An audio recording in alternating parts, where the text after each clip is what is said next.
Ele encontrou algo na caixa de R$ 20, mas tomou uma decisão que ninguém tomaria em seu lugar. Pedro estava com a corda no pescoço, sentindo o peso de cada segundo que passava, enquanto os juros de uma dívida impagável sufocavam o pouco que restava de sua esperança. Ele era um homem honesto, um filho dedicado que viu o mercadinho de seu pai, o Sr. Emanuel, desmoronar diante de tempos difíceis, e em um ato de desespero buscou ajuda em mãos erradas.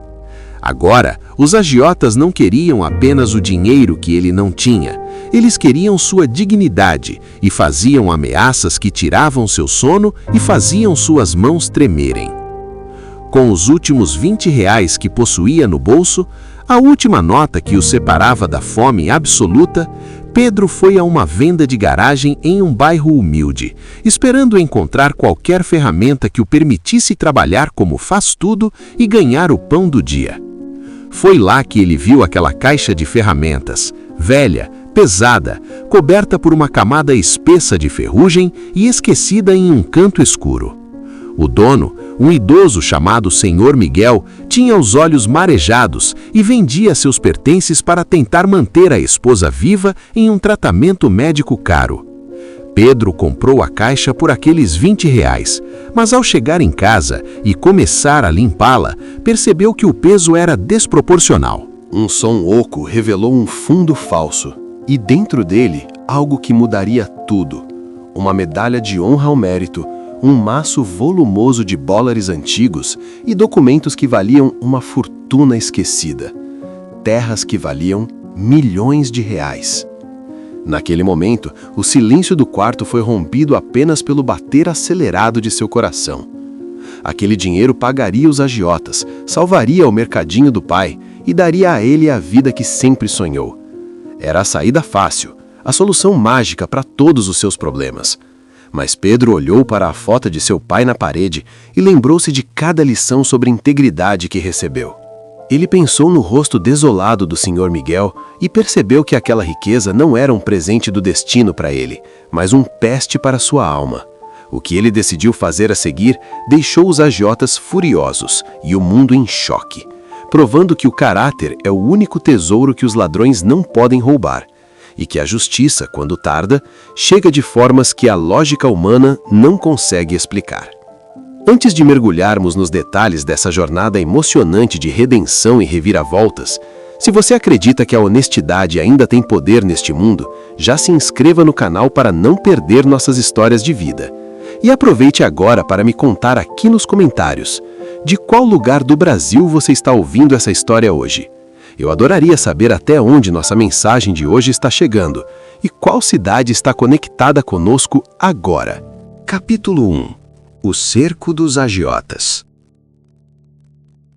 A escuridão da madrugada ainda envolvia o pequeno bairro de periferia quando Pedro abriu os olhos, mas o descanso era algo que ele já não conhecia há meses, pois o peso da realidade era muito mais esmagador do que qualquer cansaço físico. Ele se sentou na beira da cama, ouvindo a respiração pesada e cansada de seu pai, o Sr. Emanuel, que dormia no quarto ao lado sem ter a plena dimensão do abismo que se abria sob seus pés. Pedro olhava para as próprias mãos, calejadas e trêmulas, lembrando-se de como tudo começou, o pequeno mercadinho da família. O sonho de uma vida inteira de seu pai estava morrendo lentamente sufocado pela crise e pelas grandes redes de supermercados. Ver o Sr. Emanuel, um homem que passou décadas servindo a comunidade com um sorriso no rosto, definhar atrás de um balcão vazio foi demais para Pedro suportar. Em um ato de desespero, movido por um amor que cegou seu julgamento, ele buscou recursos onde nenhum homem prudente deveria pisar. Ele não foi ao banco, pois o banco exigia garantias que eles já não tinham. Ele foi às sombras, encontrando homens cujos sorrisos eram tão frios quanto o metal das armas que carregavam escondidas. O que parecia uma solução rápida para pagar os fornecedores e reformar o telhado do mercadinho, transformou-se em uma areia movediça de juros abusivos e violência velada. Agora, os agiotas não eram mais apenas nomes em um papel de notas promissórias e legais. Eles eram sombras que o seguiam, Eram mensagens de texto que faziam seu celular vibrar como uma ameaça de morte e batidas na porta que faziam o sangue de Pedro gelar. Ele se lembrava vividamente da última visita, quando 2 homens de ombros largos e olhares gélidos o encurralaram no fundo do estoque, dizendo que a paciência do chefe tinha acabado e que, se o dinheiro não aparecesse, eles começariam a cobrar a dívida com o que a família tinha de mais precioso, a saúde do Senhor Emanuel. O medo que Pedro sentia não era por si mesmo, mas pela vida daquele senhor de cabelos brancos que lhe ensinara que a honra era o único bem que um homem levava para o túmulo. Cada centavo que entrava no mercadinho era imediatamente sugado pelos juros, deixando Pedro sem nada, nem mesmo para a manutenção básica da casa. Ele se sentia um náufrago em um oceano de dívidas, lutando para manter a cabeça fora da água enquanto correntes de ferro o puxavam para o fundo. O desespero era uma presença constante, um gosto amargo na boca que não sumia nem com o café ralo que ele preparava todas as manhãs. Ele sabia que precisava de uma saída, e a saída não viria do mercadinho, que já estava com as prateleiras quase vazias. Pedro decidiu então que aceitaria qualquer coisa, qualquer trabalho, por mais duro ou humilhante que fosse, para proteger o pai e afastar aqueles lobos de sua porta. Ele se via como um soldado em uma guerra perdida, mas se recusava a entregar os pontos.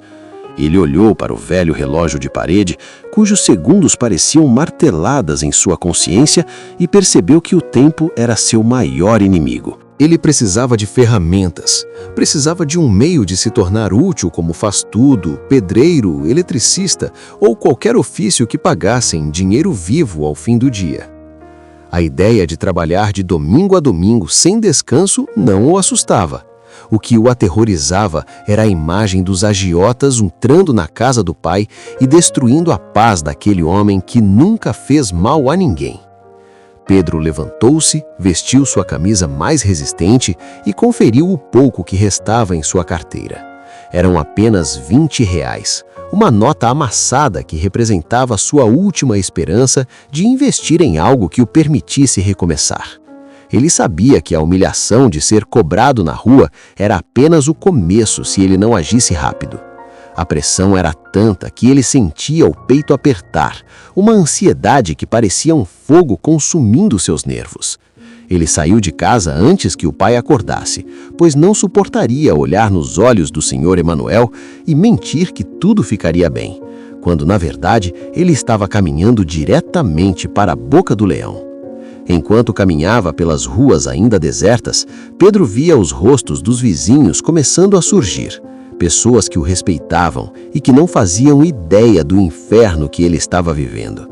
Ele se sentia um impostor, um homem quebrado carregando o peso de um erro colossal, mas sua determinação era alimentada pelo amor filial. Ele precisava encontrar uma ferramenta, um ponto de partida, qualquer coisa que transformasse seus últimos R$20 em uma arma contra a miséria. Ele não buscava luxo, buscava apenas o direito de respirar sem o medo constante de ser morto ou de ver seu pai sofrer. O cerco estava se fechando, os prazos estavam expirando e a sombra dos agiotas parecia se alongar sobre cada esquina que ele dobrava. Pedro sabia que aquele dia seria decisivo, mas ele não tinha ideia de que o destino o levaria a uma caixa de ferramentas enferrujada que guardava muito mais do que chaves e martelos. Guardava o segredo que testaria sua alma até o limite máximo. Capítulo 2. O último investimento. O sol da manhã já começava a castigar o asfalto rachado das ruas do bairro vizinho, um lugar onde a simplicidade das casas contava histórias de resistência e luta, muito parecidas com a de Pedro. Ele caminhava com os ombros encolhidos, sentindo o peso daquela única nota de R$20 no bolso, que parecia queimar contra sua perna como um lembrete de sua última chance antes da queda total.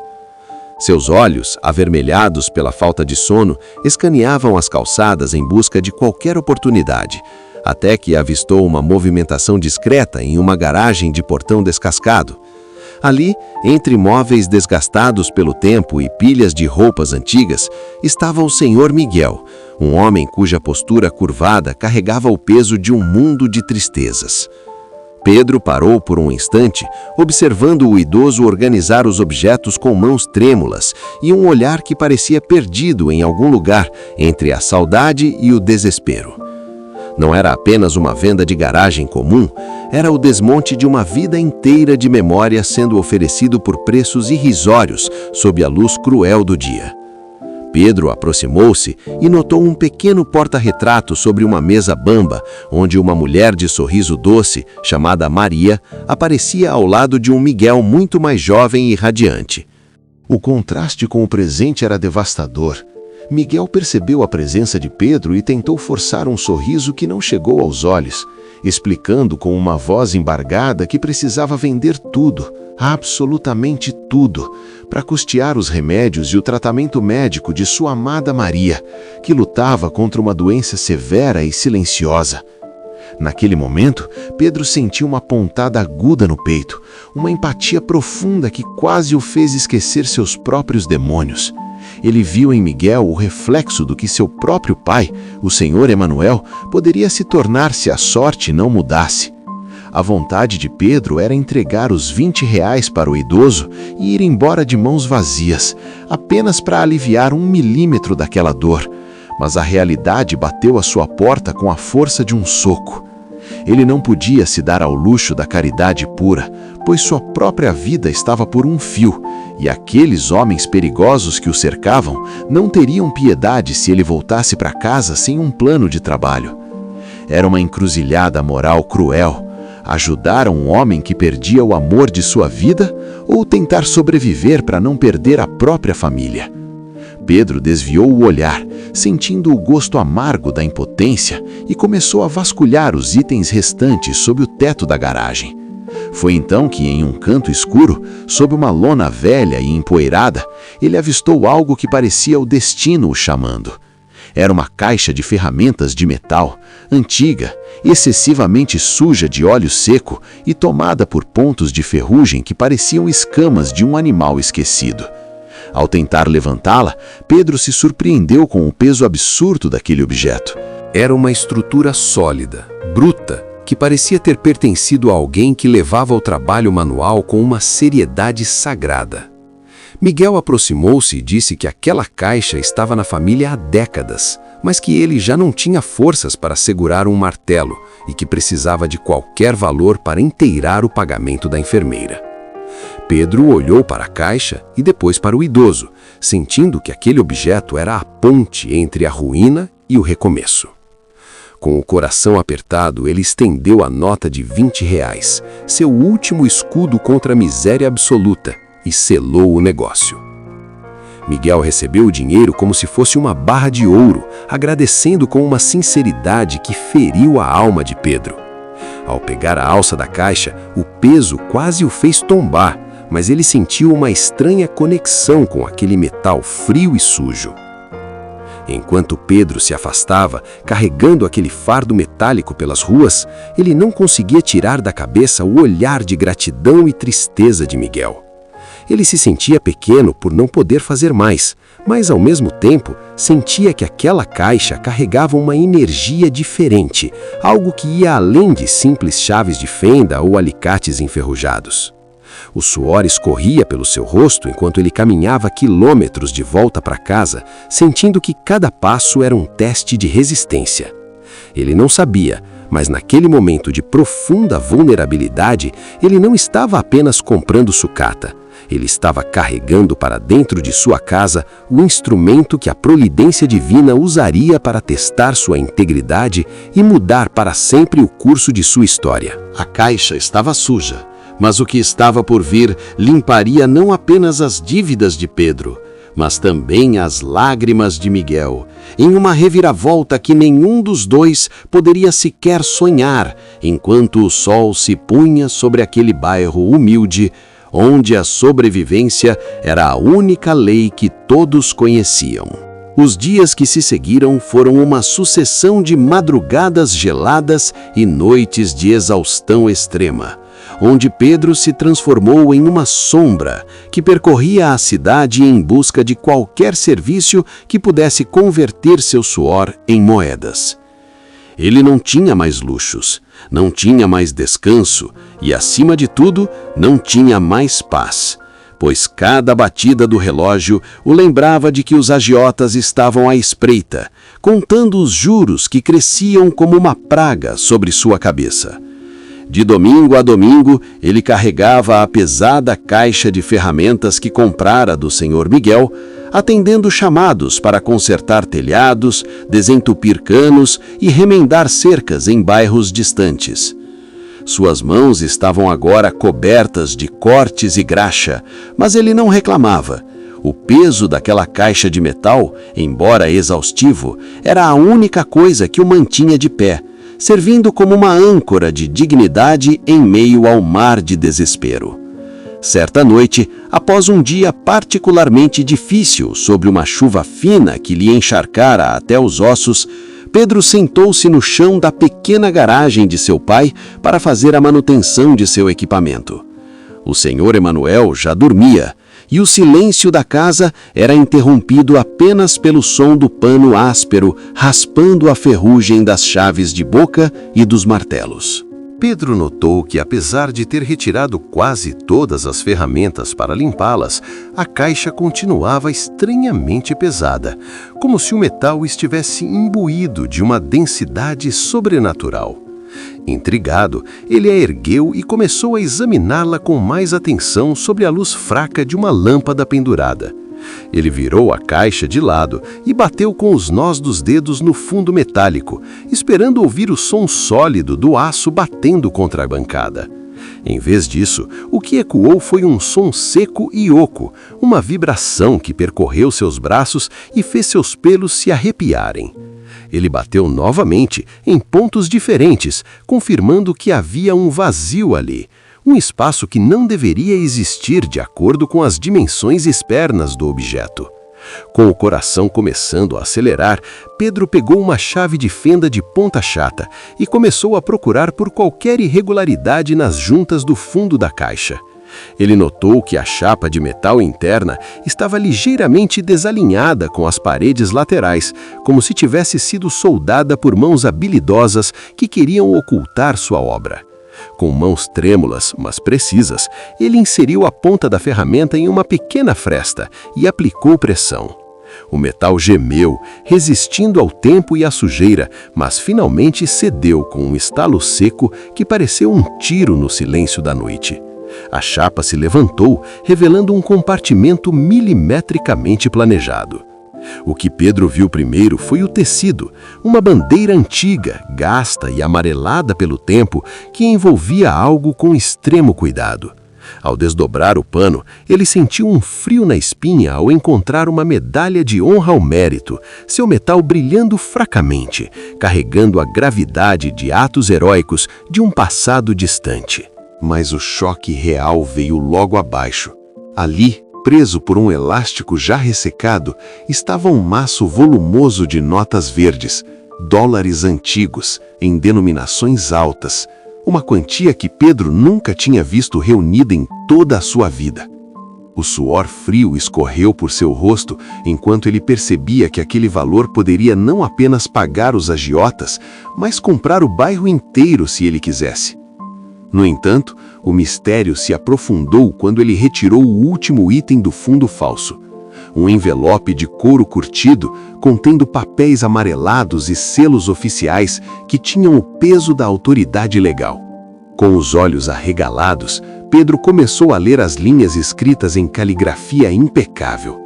Era o testamento original de uma vasta propriedade de terras, uma extensão que hoje valia milhões de reais devido à expansão urbana. Enquanto seus olhos percorriam os nomes citados nos documentos, o mundo ao seu redor pareceu parar. O nome gravado como o legítimo herdeiro daquelas terras era o de seu próprio avô, o pai do senhor Emanuel. Pedro sentiu os joelhos fraquejarem.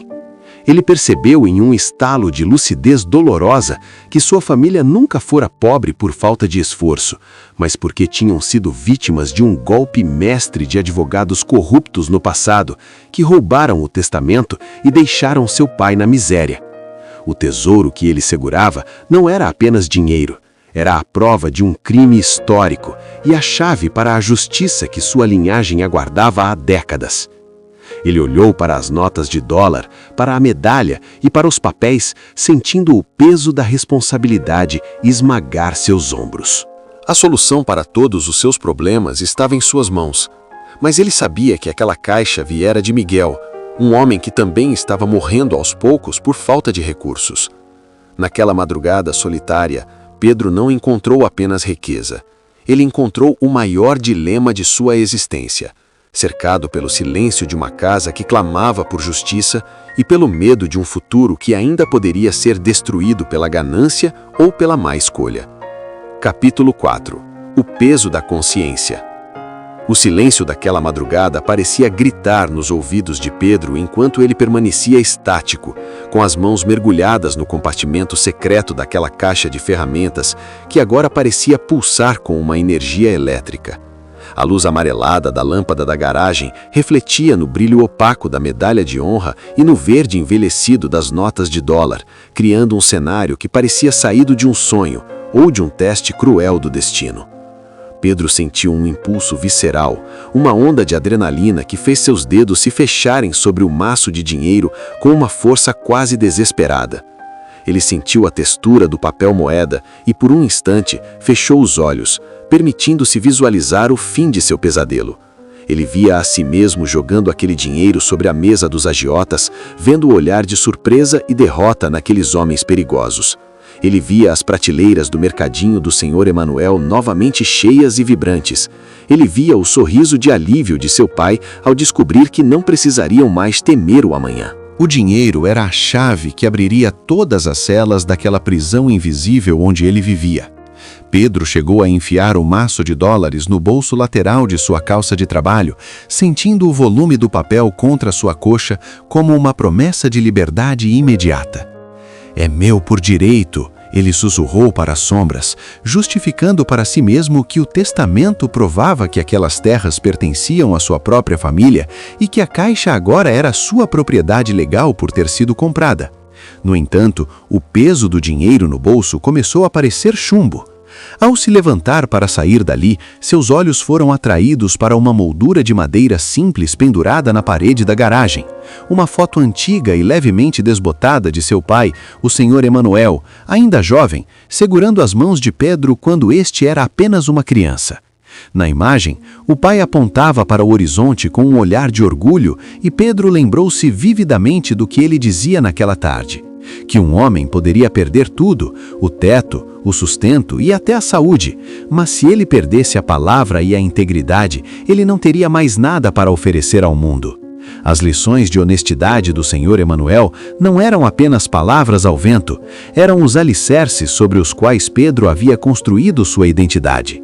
Ele olhou para as próprias mãos calejadas e percebeu que, se ficasse com aquele tesouro escondido, ele estaria se tornando exatamente como os agiotas que o perseguiam, alguém que prospera sobre a desgraça e o silêncio alheio.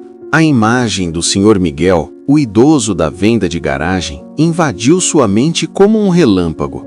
Ele lembrou do rosto sulcado de rugas de Miguel, da voz embargada ao falar da esposa Maria e da maneira como ele se desfazia de suas memórias por míseros trocados para manter a mulher amada viva. Miguel não sabia o que havia naquele fundo falso. Ele vendera a caixa em um momento de dor extrema, sem imaginar que carregava consigo a salvação de sua própria dignidade e o resgate de seu passado. Se Pedro ficasse com o dinheiro, ele estaria comprando sua liberdade com o sangue e a vida de Maria. A luta interna era dilacerante. De um lado, a sobrevivência de sua própria família e o fim do medo. Do outro, a alma de um homem que se recusava a se corromper. Pedro retirou o dinheiro do bolso, lentamente, sentindo como se estivesse arrancando uma parte de si mesmo. Ele olhou para a medalha de honra e compreendeu que aquela honra não podia ser comprada, apenas mantida. Ele percebeu que o verdadeiro tesouro não era o papel ou o ouro, mas a capacidade de olhar no espelho e reconhecer o homem honesto que seu pai criara.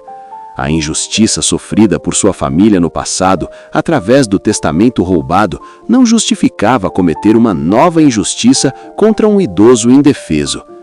Pedro guardou tudo de volta no compartimento secreto, fechando a chapa de metal com um cuidado quase sagrado. Ele sentiu uma paz estranha e profunda descer sobre seus ombros, substituindo o pânico anterior. Ele sabia que os agiotas ainda viriam, que o perigo ainda era real e que o dia seguinte seria de trabalho duro e incerteza. Mas ele não carregaria mais o peso da culpa. Ele decidiu que, ao amanhecer, sua primeira parada não seria no esconderijo dos criminosos para pagar a dívida, mas sim na casa humilde de Miguel. Ele devolveria o que não lhe pertencia, pois entendeu que o caráter é a única moeda que mantém seu valor diante da eternidade. Pedro sentou-se novamente no chão da garagem, abraçado à caixa de ferramentas, esperando o sol nascer para realizar o ato mais difícil e mais nobre de sua vida, sabendo que, embora sua carteira continuasse vazia, seu espírito nunca estivera tão rico. Capítulo 5. O ouro do caráter. O sol da manhã ainda estava baixo no horizonte quando Pedro chegou à rua do Senhor Miguel. Mas o cenário que encontrou era de um desespero que nenhuma luz solar poderia iluminar. De longe, ele avistou um caminhão de mudanças estacionado de forma irregular e 2 homens de terno escuro, com pastas de couro debaixo do braço e semblantes indiferentes, observando enquanto alguns carregadores retiravam o pouco que restava dentro da pequena casa.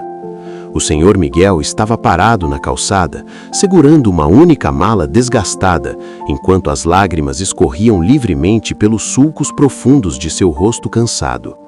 Ele parecia ter envelhecido 10 anos desde o dia anterior. Sua postura estava totalmente curvada e o olhar de derrota era o de um homem que acabara de perder a última fortaleza que protegia sua dignidade e o conforto de sua esposa, Maria, que observava tudo de uma cadeira de rodas, com uma expressão de confusão e tristeza. Pedro sentiu o coração disparar e, sem hesitar, apertou a alça da pesada caixa de ferramentas contra o peito, correndo em direção ao idoso. Os oficiais de justiça falavam sobre prazos encerrados e ordens judiciais de despejo por falta de pagamento, ignorando solenemente a humanidade do homem à sua frente. Pedro aproximou-se e, ignorando os homens de terno, colocou a caixa de ferramentas no chão, bem entre ele e o Senhor Miguel. O idoso olhou para Pedro com surpresa, tentando reconhecer o rapaz que, há pouco tempo, comprara seu último pertence por R$20. Com as mãos trêmulas e a respiração ofegante, Pedro pediu que o Senhor Miguel prestasse atenção.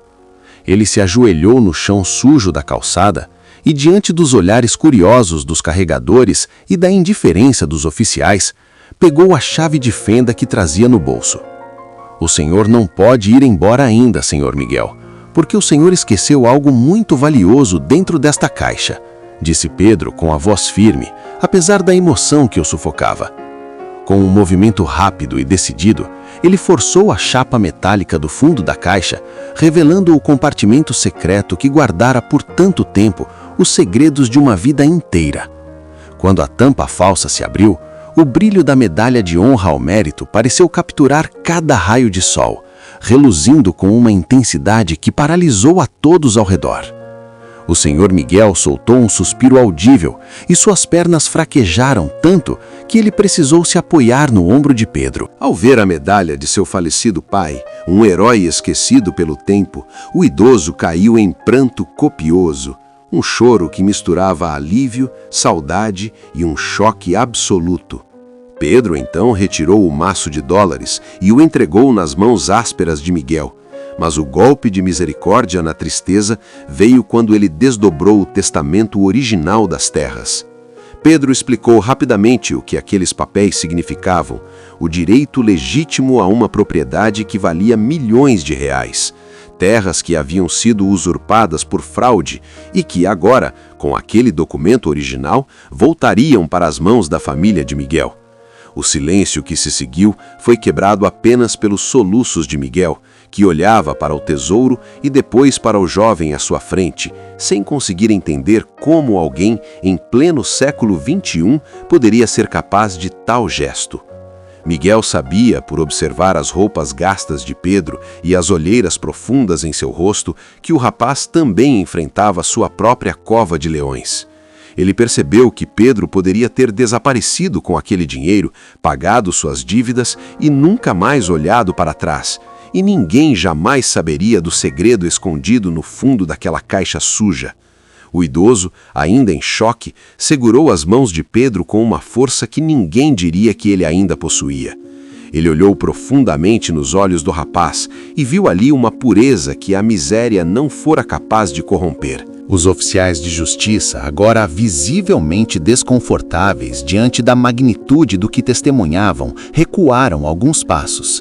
Miguel, recuperando parte de sua voz, embora ainda embargada, olhou para Pedro com uma admiração que transcendia as palavras. Ele tocou o rosto de Pedro e, com uma sabedoria que só a dor e a redenção podem trazer, pronunciou a frase que ecoaria na mente de Pedro para o resto da vida. Muitos procuram ouro no mundo, meu filho, cavando a terra e destruindo vidas para acumular metal. Mas poucos, muito poucos, valorizam o ouro que carregam no próprio caráter. Ao ouvir aquelas palavras, Pedro sentiu um calafrio percorrer sua espinha, pois era exatamente a mesma frase que seu pai, o Senhor Emanuel, costumava dizer quando ele era criança e eles ainda tinham esperança no futuro. Naquele momento, as duas histórias se cruzaram em um nó indestrutível de justiça e honra. Miguel não via apenas o dinheiro ou a medalha. Ele via o milagre da honestidade humana manifestado em um rapaz que, mesmo sob perigo de vida e cercado por lobos, escolhera ser o guardião da verdade. O despejo foi interrompido ali mesmo, pois Miguel agora possuía não apenas os meios para pagar qualquer dívida, mas a prova legal de que era um dos homens mais ricos daquela região. A caixa de ferramentas, antes um símbolo de trabalho braçal e pobreza, tornara-se o altar onde a dignidade de dois homens fora restaurada, provando que o destino pode ser cruel, mas ele se curva diante de um coração que se recusa a se vender. Capítulo 6. O retorno da justiça. O que Pedro não poderia imaginar, enquanto caminhava de volta para sua casa com a alma leve, mas as mãos ainda vazias, era que o destino acabara de colocar em seu caminho não apenas um idoso indefeso, mas uma das mentes jurídicas mais brilhantes e influentes que o Estado já conhecera. O senhor Miguel, antes de ser atingido pela tragédia financeira e pela doença de sua esposa Maria, havia sido um juiz de direito de prestígio inquestionável, um homem que passara décadas nos tribunais combatendo a corrupção e que, embora estivesse afastado, ainda possuía o respeito e a lealdade de figuras poderosas na magistratura e na segurança pública. Movido por uma gratidão que ardia em seu peito como uma chama sagrada, Miguel não perdeu um único segundo após Pedro partir. Ele entrou em sua casa, agora com a ordem de despejo suspensa diante da prova de sua nova realidade financeira, e pegou o telefone com uma autoridade que parecia ter retornado ao seu corpo em um instante. Ele fez uma única ligação para um antigo pupilo, hoje um delegado titular da Divisão de Investigação Criminal, e explicou não apenas sua situação, mas a injustiça iminente que pairava sobre o jovem herói que acabara de salvar sua vida. Miguel detalhou as ameaças que Pedro vinha sofrendo, os nomes dos agiotas que ele, com sua memória de juiz, conseguira identificar pelas descrições de Pedro, e exigiu que a lei agisse com o rigor que a honestidade do rapaz merecia. Enquanto isso, na casa de Pedro, o clima era de terror. O sol já começava a se pôr quando dois carros pretos de vidros escuros pararam bruscamente em frente ao pequeno mercadinho do Senhor Emanuel.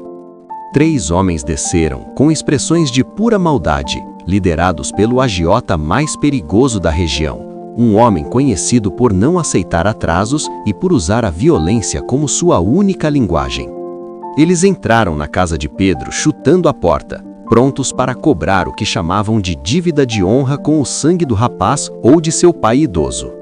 Pedro estava na sala, protegendo o Senhor Emanuel, sentindo o suor frio escorrer por sua coluna, mas mantendo o olhar firme, pois sabia que mesmo se morresse ali, morreria como um homem digno.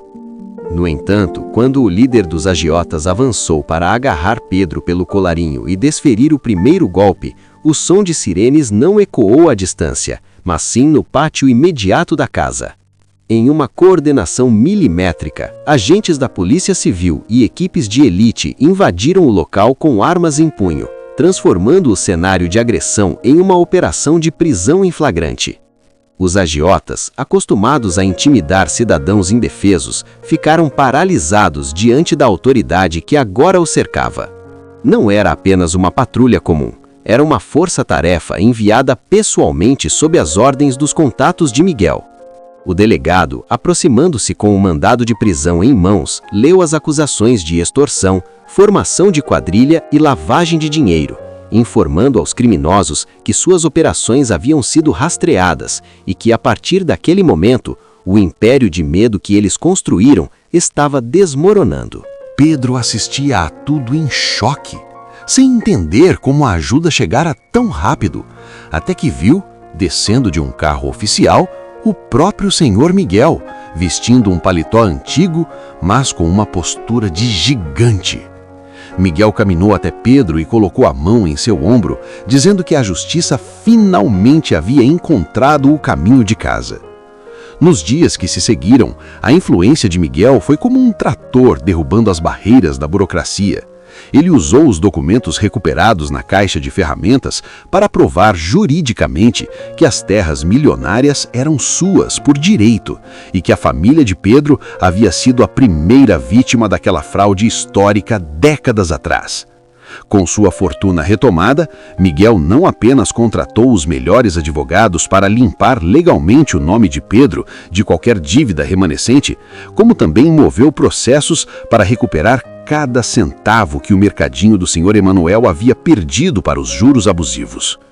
O nome de Pedro, antes manchado pelo desespero e pela perseguição, agora brilhava nos registros oficiais como o de um cidadão exemplar que auxiliara em uma das maiores operações contra o crime organizado da cidade. A sombra dos agiotas foi substituída pela proteção da lei. E Pedro finalmente pôde dormir, sabendo que seu pai estava seguro, que sua honra estava intacta e que o destino, embora tenha testado sua alma com o fogo da provação, escolhera o caminho da recompensa para quem não se deixou corromper pelo brilho fácil do ouro roubado. A justiça de Miguel não foi apenas uma retribuição financeira. Foi a prova de que, quando a coragem de um jovem se encontra com a sabedoria de um mestre, o mal não tem onde se esconder, e a verdade sempre encontra uma forma de prevalecer, mesmo que precise esperar anos dentro de uma caixa de ferramentas enferrujada. Capítulo 7. O legado do ouro real.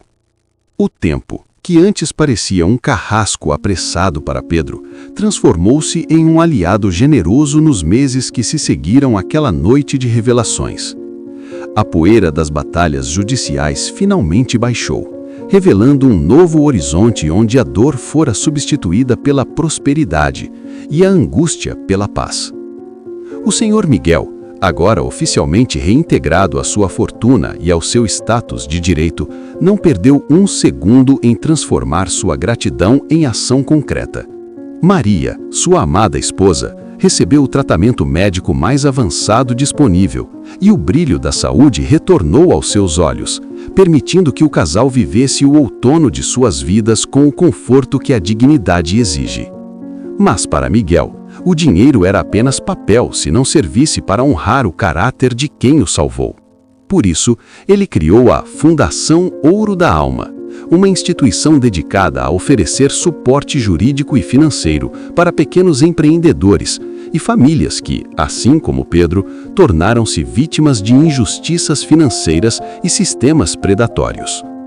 Pedro, que antes vagava pelas ruas com as mãos sujas de graxa e o coração apertado, agora caminha pelos corredores da fundação como seu gerente geral.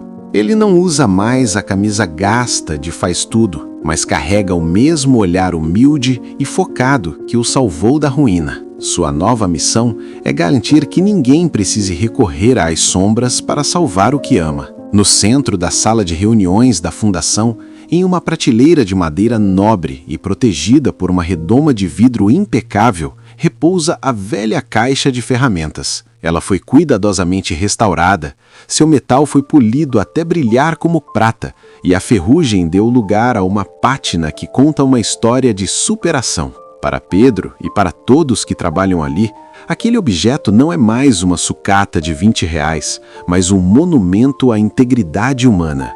Um lembrete constante de que as ferramentas mais poderosas de um homem não são feitas de aço, mas de princípios.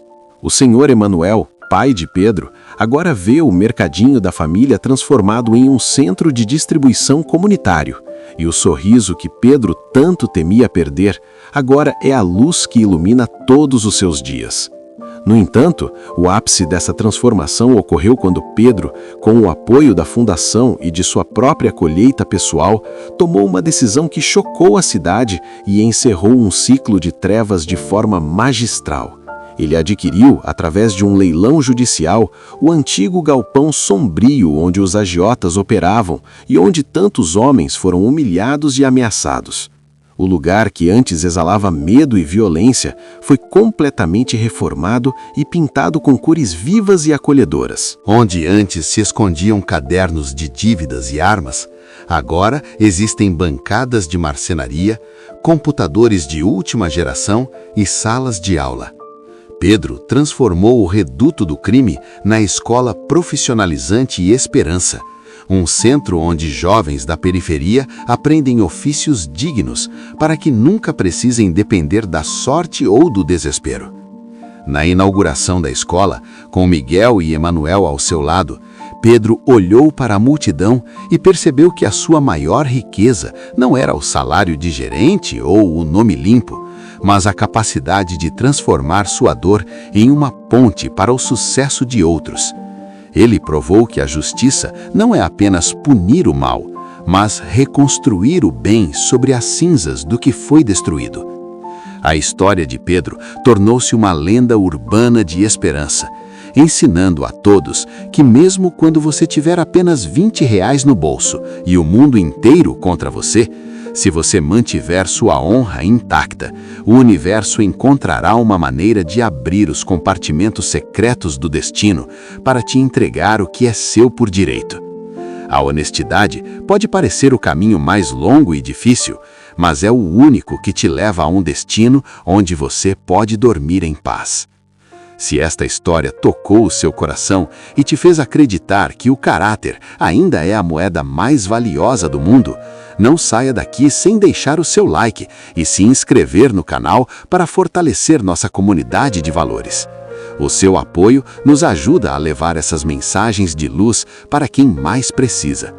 Muito obrigado por nos acompanhar até aqui. E lembre-se sempre, o ouro que você carrega dentro de si vale muito mais do que qualquer tesouro que o mundo possa oferecer. Até a nossa próxima história. A vida de Pedro mudou de forma definitiva e profunda, não no instante em que suas mãos tocaram o metal frio daquelas notas de dólar, nem quando seus olhos leram as cifras milionárias no Testamento Antigo, mas sim no exato momento em que ele decidiu, contra todos os seus instintos de sobrevivência, devolver o que não lhe pertencia. A verdadeira virada de chave aconteceu no silêncio de sua consciência, quando ele compreendeu que a liberdade comprada com a dor alheia seria apenas uma nova e mais terrível prisão. Às vezes, a vida nos coloca diante de abismos que parecem ser o fim da linha, situações desesperadoras que testam cada fibra do nosso ser. Mas hoje, a história de Pedro nos ensina que esses momentos não são muros, mas sim testes de fogo para o nosso próximo grande capítulo. O destino não deu a fortuna a Pedro por sorte, ele a entregou como uma recompensa pela sua integridade inabalável. O que parecia ser apenas uma caixa de ferramentas velha e enferrujada era, na verdade, o espelho da alma de dois homens que, em meio ao caos da injustiça, escolheram manter a honra como seu bem mais precioso. Ao transformar o antigo galpão de dor em uma escola de esperança, Pedro selou seu compromisso com o futuro, provando que o bem tem um poder de multiplicação que o mal jamais conseguirá compreender. Ele não apenas salvou seu pai e sua família, mas limpou o passado e pavimentou o caminho para que centenas de outros jovens nunca tenham que passar pelo desespero que ele viveu. Que a jornada deste homem simples nos sirva de bússola nos dias sombrios. O caráter é a única riqueza que ninguém pode nos roubar e a única que levamos conosco para a eternidade. Se essa história tocou o fundo do seu coração e te lembrou de que, apesar de todas as dificuldades, o valor da honestidade ainda é a força mais poderosa do universo, não deixe de manifestar o seu apoio. Deixe o seu like agora mesmo, pois ele ajuda esta mensagem a alcançar mais pessoas que podem estar precisando de um sinal hoje. Se você ainda não faz parte da nossa família, inscreva-se no canal para não perder nenhuma das nossas histórias narradas, feitas sempre com o intuito de inspirar e transformar vidas através da reflexão. Não guarde essa lição apenas para você. Compartilhe este vídeo agora com um amigo, um familiar ou com alguém que esteja passando por um momento de provação e precise de uma dose renovada de esperança e fé na humanidade. A sua interação é o que mantém este trabalho vivo e nos motiva a continuar trazendo narrativas que tocam a alma. Muito obrigado por dedicar o seu tempo a ouvir esta trajetória de superação e que o exemplo de Pedro ilumine as suas decisões daqui por diante. Eu sou muito grato pela sua audiência e te espero ansiosamente para o nosso próximo encontro. Até a próxima história.